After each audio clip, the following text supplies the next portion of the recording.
احمد سمير، الف سلام عليك ومبروك علينا الصعود.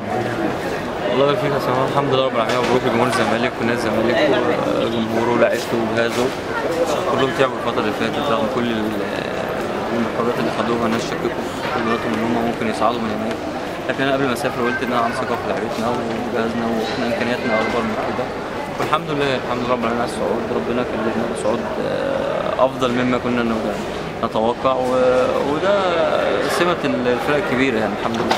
كابتن احمد، كان ايه اللي حصل في بعد المباراة عشان السقوط بتاعك المفاجئ ده؟ هل ده كان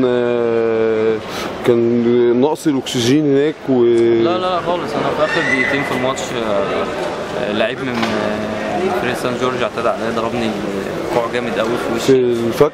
حصل لي حتى شرخ، رحت المستشفى اغمى عليا ورحت المستشفى حصل لي شرخ، طلع عندي شرخ وكده، وهاجي ان شاء الله مع الدكتور مصطفى. طب هو كان في سبب الاعتداء ده او مجرد ما احنا جبنا الجول التعادل احنا كده الحمد لله تأهلنا، فهو كان متعصب شويه فضربني. طب اشمعنى حضرتك بالاخص، مع ان كان في واقعه برضه قبل كده كانت في مباراه فيتا كلوب برضه كان هدفه الحمد لله يعني هي بتيجي فيك على طول. الحمد لله صعدنا الحمد لله. الف مبروك.